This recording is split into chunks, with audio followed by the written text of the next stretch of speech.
Okay, so next I will introduce our next speaker, who is Nanye Aganya. Nanye, if you want to start getting prepped while I get your bio going, please feel free. Let me pull it up here. So Nanye Aganya is a family nurse practitioner. She obtained a Master of Science degree as a family nurse practitioner from Pace University in New York and has worked in various outpatient, inpatient, retail clinic, and home care settings. She owned a private practice in New Jersey for some years before joining the retail clinic healthcare setting as a family nurse practitioner, a position she held for over 17 years. She currently works in the home care health setting. She's had contact with patients of diverse groups in various healthcare settings for the past 30 years and has published many books such as for Effective Communication, a vital tool for trust development in healthcare, and Principles for Overcoming Communication Anxiety and Improving Trust. Her most recent publication is the book Think, Communicate, and Heal. Her book and course contents are based on collaborative efforts with psychologists, past and current health research reports, and on her numerous interactions with diverse groups of individuals in the healthcare settings for the past 30 years. She has written articles for various journals and health publications over the years and remains quite active on social media. A member of the Virginia Council of Nurse Practitioners and certification with American Nurses Credentialing Center, Nanye is married and she has 4 daughters. Nanye, the floor is yours. Yes, I do. Thank you. Good morning so much. I'm very, very grateful to be here. I am going to start to share my screen. And thank you, Dr. Ibrahim. That was really a very wonderful presentation. Okay, let me see here.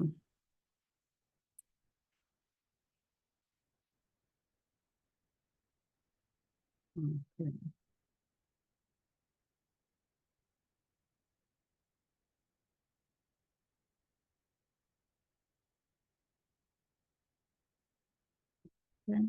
So I'll put this in.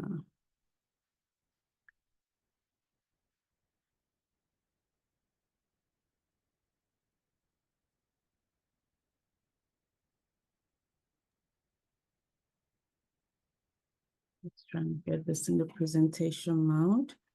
Can you see the screen full presentation? Yes. Mode now? Yep, looks great. Okay, thank you.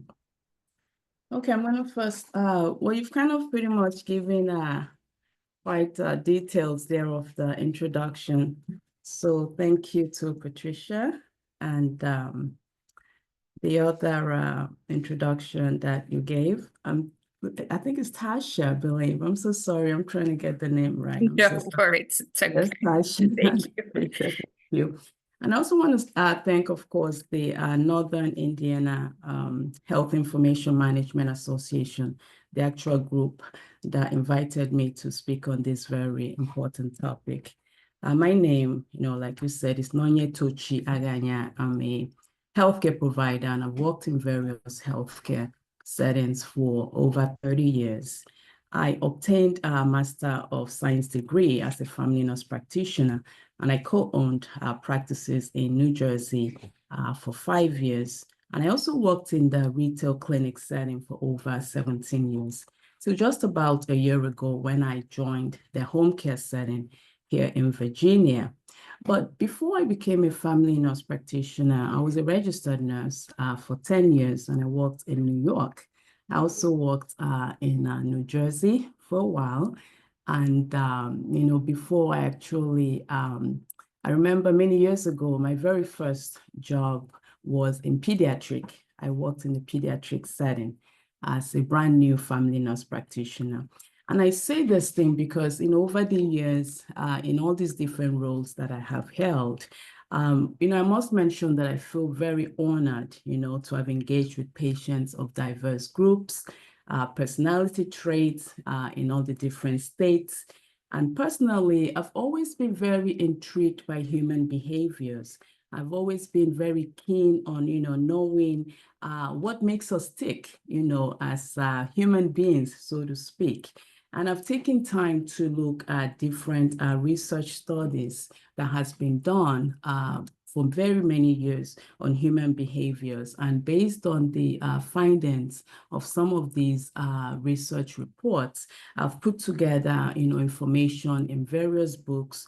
And also a lot of the information you'll find in my books are based on the different types of interaction styles that I've engaged in the different roles that I've had for these many years in the different states and different healthcare settings that I've always worked. I've also worked. And many of my books highlight, of course, the influence of the use of the soft skill of communication as a tool for trust development in healthcare settings.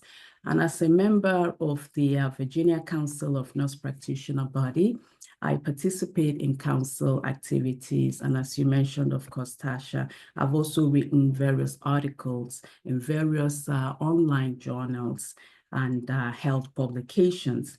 And I'm really excited today to present on this important topic, communication in healthcare, why digital innovation is not enough.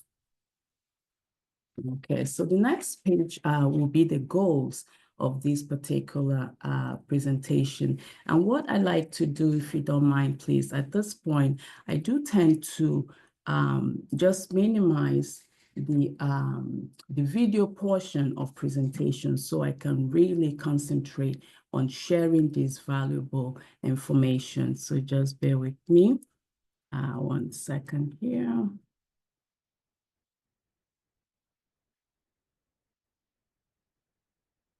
Okay, good.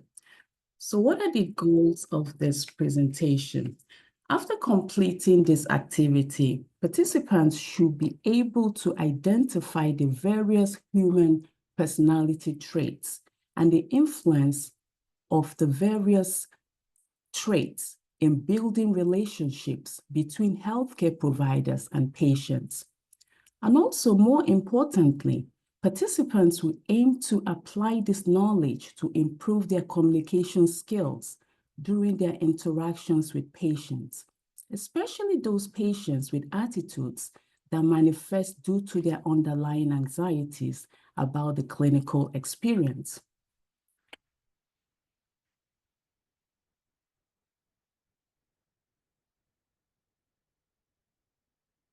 Yes, this was me in 2013.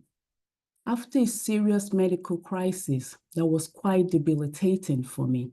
Thankfully, today I'm much recovered, but I must say that this medical ordeal created a lot of anxiety for me. And as a patient, I remember experiencing so much anxiety and physical pain. And also being a healthcare provider at that time as well, it was truly a humbling experience because it showed me firsthand that many patients, if not all patients, experience various levels of anxiety due to the feeling of not knowing the outcome of any given clinical situation. And looking back now and remembering the positive engagements that I had with my healthcare providers, the nurses, the doctors that cared for me, it definitely helped to solidify my understanding that communication is a central focus for the healing process. Because when implemented correctly, it helps to create a tranquil environment where trust is developed and healing thrives. And at this moment in time, among so many other moments, this became part of the inspiration for my journey to help improve communication in healthcare settings for trust development between providers and patients.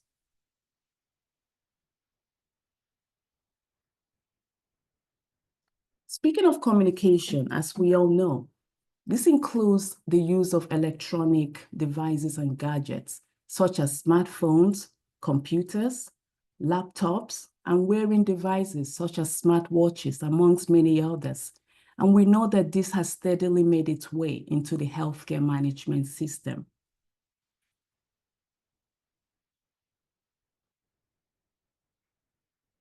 Actually, in the past 10 to 15 years, there's been a gradual increase in the implementation of virtual care delivery in various healthcare sectors. And as we know, digital innovation for care management was actually more embraced in the past 5 years due to the global pandemic of COVID-19. In fact, data reviewed from the Pew Research Study Center showed that the height of COVID-19 pandemic in 2020, there was a major reliance on the use of digital devices for such activities as staying connected with friends and families, searching for outbreak-related information, engaging in telehealth consultations with providers, and also performing daily work responsibilities remotely, amongst many other uses. And quite frankly, the telehealth process not only offered so much needed relief from the stress of the demands of pandemic care, it was also seen as a safer way to implement care delivery while minimizing the risk of infection from respiratory mode of transmissions.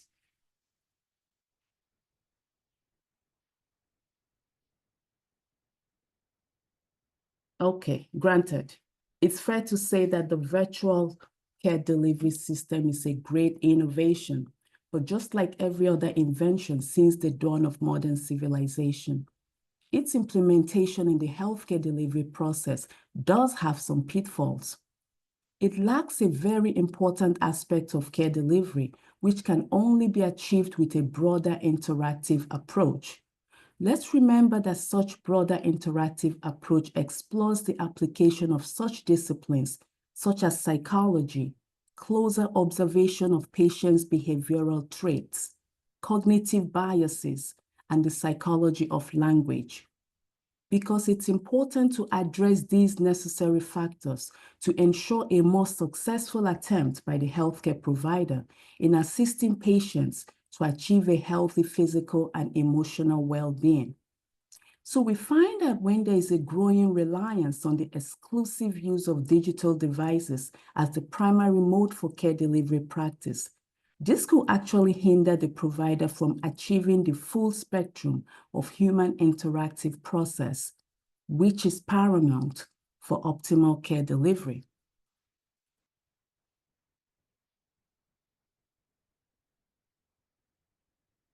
So at this moment, let's all take a moment or so and just take in the image and consider what this image could mean for each one of us. Because we cannot highlight the impact of human behavior for trust development in healthcare settings without a glimpse into the healthcare atmosphere. The healthcare atmosphere and environment is an emotionally charged one, capable of inducing various levels of anxieties and fears. And we live in an emerging world of technological advancements where healthcare providers are expected to adequately assess patients' histories, arrive at a diagnosis, and provide treatment plans in fast-paced environments. Such expectation is typically true in rapid care delivery settings, such as urgent care, walk-in medical clinic, retail clinics, and emergency room settings. At this faster pace and with the progression of time, it becomes more difficult to efficiently engage with apprehensive and anxious patients in these emotionally charged health management settings. A 2009 quote that I came across during one of my many research reviews from Bashasho and Shannon best summarizes this point, and it says, "We are living in the age of high information and communication technology with long-standing problems of improving human health in healthcare systems."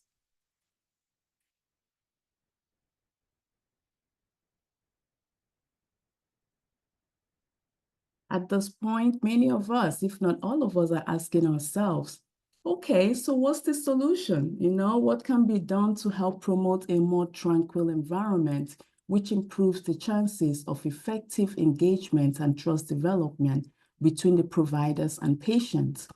And that's a question with no single simple response.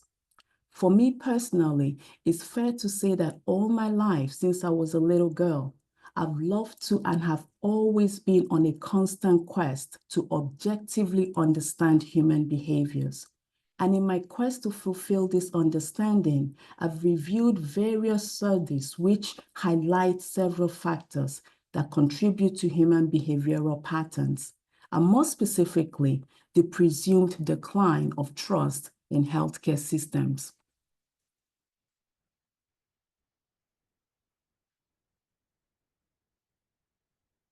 So you find on this slide here, these are a few of the many reviews that I have done. Some of the views that were held by philosophers and psychologists that I have explored. A notable quote from Deshuba is a philosophy scholar.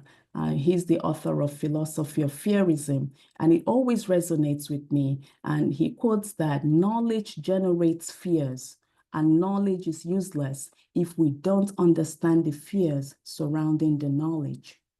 The fearology concept and review of contents from fellow fearologists such as Osinakachi Akumakalu and Dr. Michael Fisher also helped to shed some light in the influence of real and perceived fears on human behaviors. So we find that we must continue to focus on the emerging fears that technological advancements could pose as we come up with means for curbing and addressing these anticipated fears.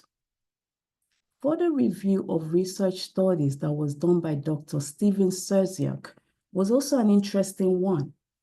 In his 2018 TEDx talk, Dr. Czerniak, who served as the chief of medicine at the Cooper University Healthcare in Camden, New Jersey, highlighted the differences between empathy and compassion and how these differences influence the concept of trust development in healthcare settings. A bulk of his work is found in his many books, and one of my favorites actually is the one called Compassionomics.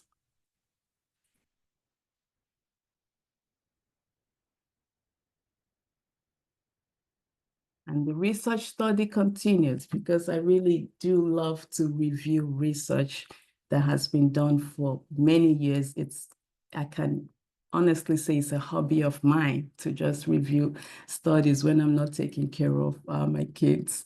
As I mentioned, of course, these studies have been done in so many settings in different countries by different scholars. And a more recent study that I did review was done actually at the height of COVID-19 pandemic. And it was done by various psychologists around the world, such as Godzi Iksa, Kowal Mata, and many others. And this particular study explored the link between personality traits and the mental health of individuals in various parts of the world, being that the pandemic was a worldwide event. The findings of this study are published in the digital database PubMed Central, a free archive of the life science literature at the U.S. National Institute of Health Library of Medicine, and I included a link to the full study content if anyone would like to take a look at the full study content. And upon review of this particular study, I finally ran into content that helped to explore the psychological trait theory and how it serves as a measure for assessing human trait qualities based on our natural inclinations and dispositions.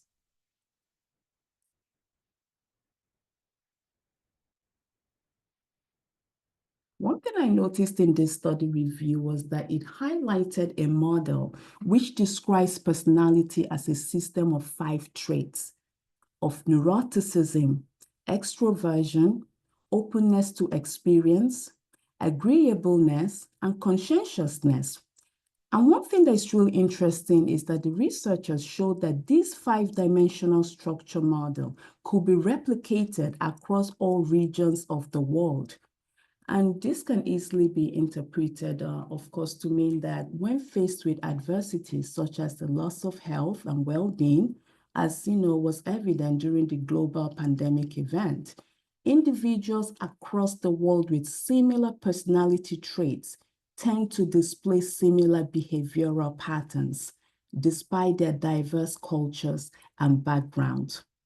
And we can interpret this to mean that there is truly no color associated with the human emotions of fear, anxiety, rage, elation, or apprehension, among so many other human emotions.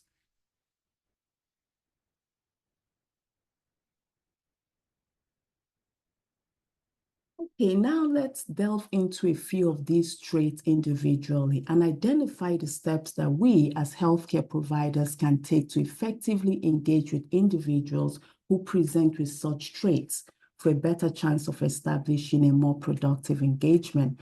Take, for instance, the trait of neuroticism.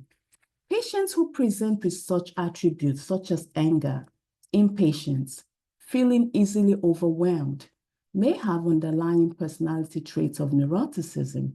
Take, for example, this is a trait when you encounter a patient who is less open to engaging in shallow chit-chat conversations.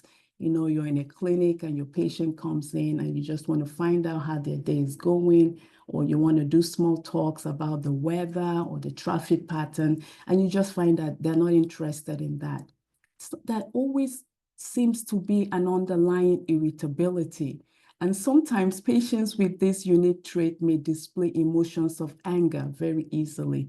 And at times, they have no reservations about voicing their own opinions when they are angry. And in such a case, as healthcare providers, it's important that we listen more than we speak, to never ignore the patient's concerns, to pay close attention in order to determine the accuracy of the patient's statements, and then gently engage in a dialogue for clarification of views. I've found over the years that responding with statements like this has helped a lot.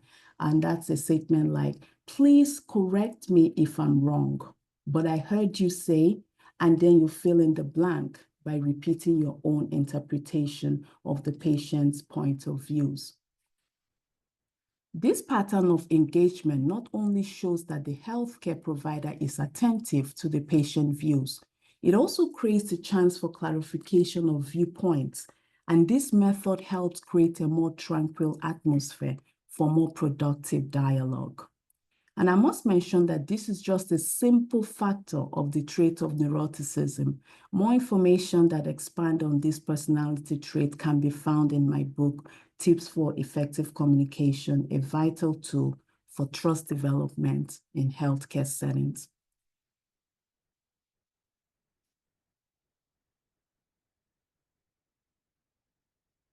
For the sake of time, I will speak on one more trait in details, and then the other trait, I'll just touch on them very briefly. So let's explore the trait of conscientiousness. We find that individuals, with this personality trait tend to be organized, dependable, and show self-discipline. They aim for achievement while performing planned rather than spontaneous behaviors and tasks. Over the years, I found that patients with traits of conscientiousness may tend to be a bit opinionated and sometimes attempt to project such opinions onto the healthcare provider. At times, they may show an unhealthy level of confidence in their medical knowledge and their ability to interpret their symptoms.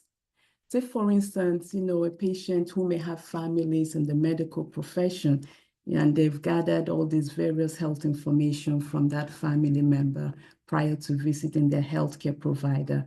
Sometimes patients also research about their symptoms by using the famous Dr. Google, in attempt to understand more about their symptoms. They go on the internet and they just do all this medical research. And then when they come to see their healthcare provider, they will attempt to sway the clinical views or the outcome of the consultation process because of this dominant trait of conscientiousness.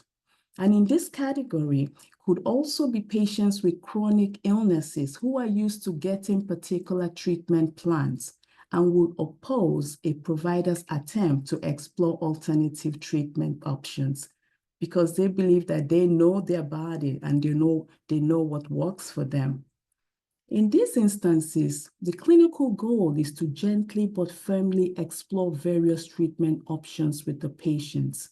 And there is no one way to achieve this, but it really helps if the provider has a strong clinical knowledge base. As healthcare providers, we should strive to implement the communication technique of decisive mannerism. And more specifics about this particular communication techniques can be found in my books, Tips for Effective Communication, a vital tool for trust development in healthcare settings.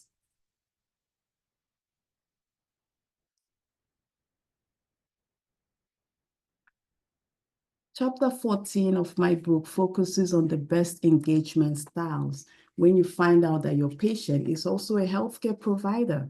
So, by profession. So let's look at this slide. And in this picture on this slide, we find the healthcare provider is on the right side of the screen, and the patient, who happens to be a practitioner as well, sitting across him or her. And sometimes a realization that a patient is also a healthcare practitioner could create an awkward consultation if the engagement is not approached effectively. I see someone laughing emoji. In this scenario, it's important to acknowledge that the patient is a provider as well and avoid treating the patient as a complete novice. It's best to limit private chit-chat conversations, which can become a distraction, and it's better to make it a partnership encounter as you focus on the patient's ailments and knowledge base. This strategy helps promote confidence and trust in the consultation process.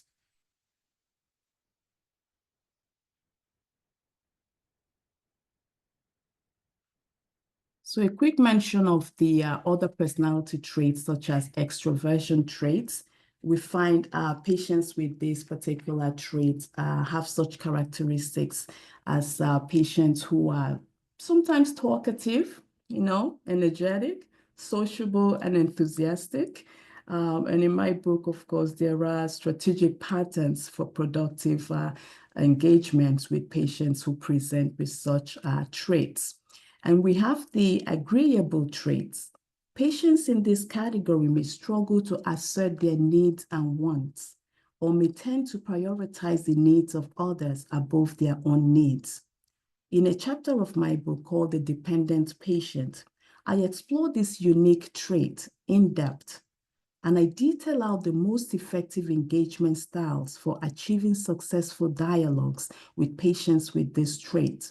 And we find that, with this trait, some patients actually over the years develop this trait due to influence of either their culture, sometimes, background events that had happened to them, personal experiences they've had. And as time goes on, they find that this becomes their most dominant trait during interactive process with others, and especially with their healthcare practitioners.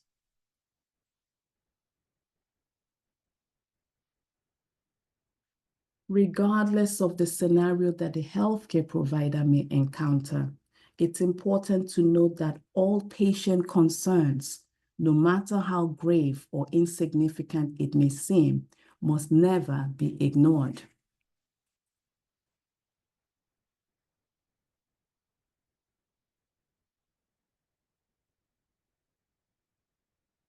As healthcare providers, let's learn how to use various styles of communication at the most appropriate moment to help promote a connection with our patients. It's a skill and it can be learned. Let's identify when to listen more than we speak, when to temporarily avoid eye contact, to give another individual the chance to develop their train of thought, when to use a gentle pitch to promote a tranquil environment, when to maintain eye contact to command attention, and even when to use humor to loosen perceived tensions in the environment.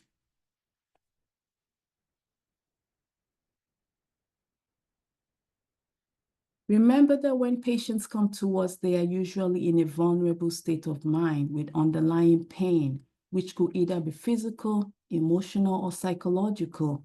They need solace from us as healthcare providers, so that even when they display anger, they need help. When sad, they need consolation.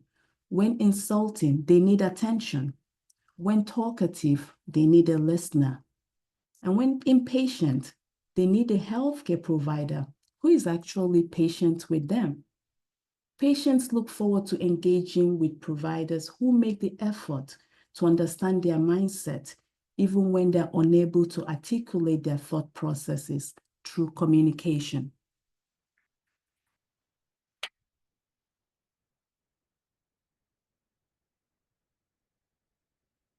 It's fair to acknowledge that some of these behavioral traits could be distracting, making it more difficult for healthcare providers to establish a trusting environment. But it's important to emphasize that a compassionate approach is universally appreciated by all patients, despite their dominant presenting behavioral traits. So let's practice with compassionate hearts. Let's learn how to use various styles of communication at the most appropriate moments to help promote connections with our patients.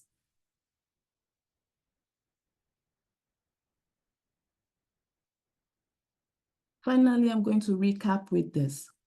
Communicating health is an art that can be learned. It is a mindset of who we are versus what we are. In the who we are mindset, our focus is primarily on our knowledge and training, but we must never neglect to also focus on what we are. We are healthcare providers with the responsibility to communicate healing to our patients. Technological advancements will continue to enhance healthcare delivery process, but let's not forget that communication remains the backbone of human connection.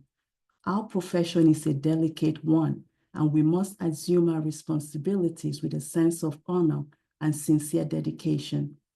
I want to say thank you one more time for this wonderful opportunity to present these materials. And on this slide, you find some of the my published books, which are available on my website, nonyetochi.com.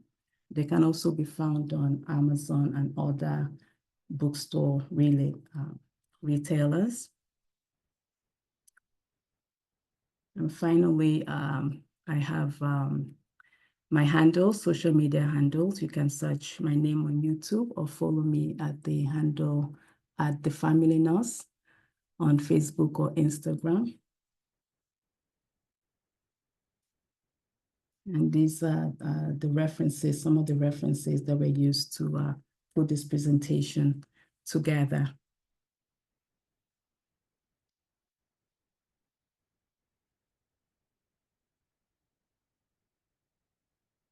Thank you once again.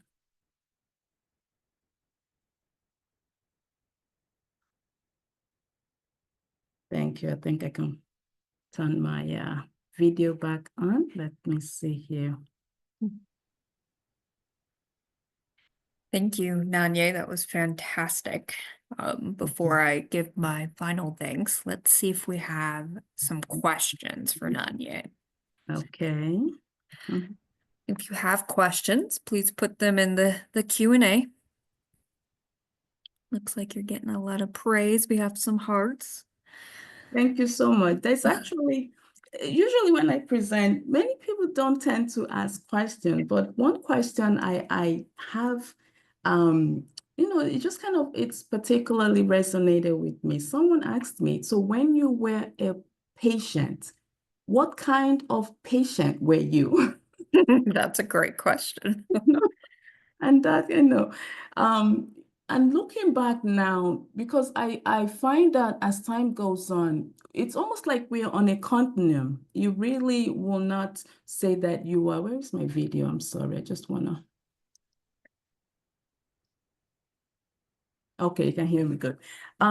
You really cannot say that you remain in a particular personality trait as time goes on, because what happens in life is like life comes at you, so to speak. And as that happens, you find that to adjust to all these different experiences that we do engage in, we find our personality traits could shift from time to time. So lying there in a hospital bed, I was totally a dependent patient because in my culture, I'm from Nigeria, there is that premise of, viewing the healthcare provider or the doctors or anyone in that profession line as little gods, if you will. You just want to make sure you do everything they say, and you don't question any plans that you're giving. You don't want to ask too many questions because you don't want to upset the doctor, so to speak.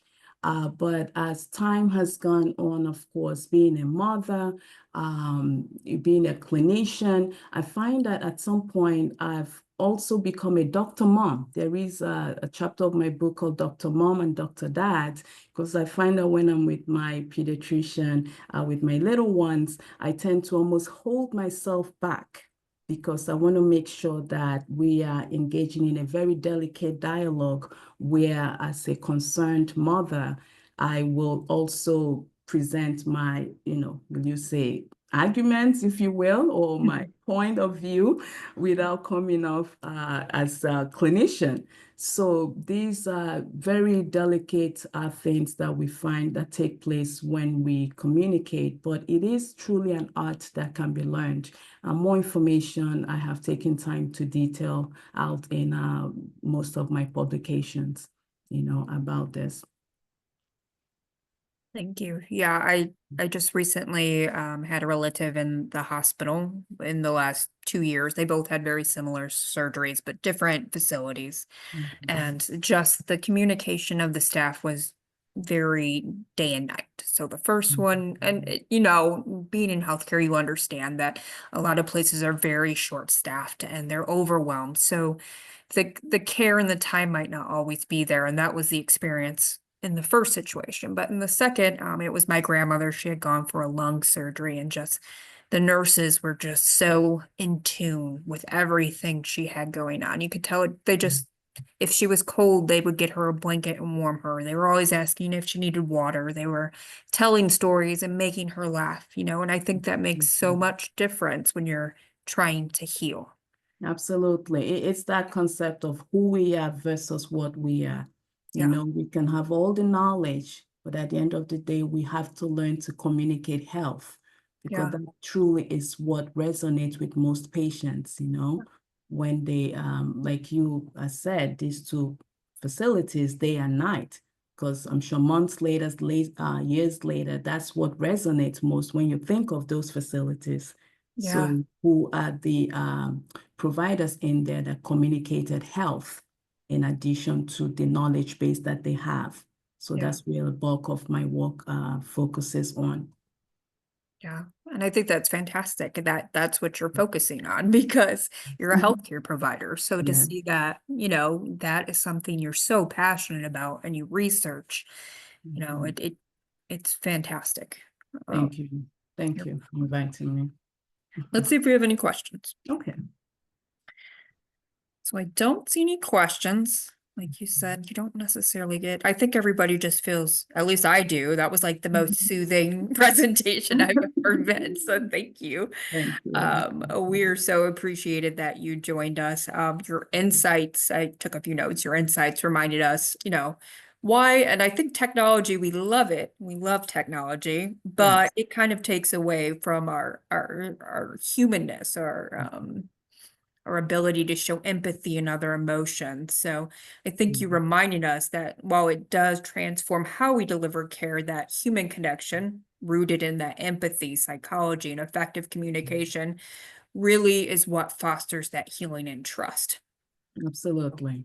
We were so appreciative to have your 30 years of clinical experience.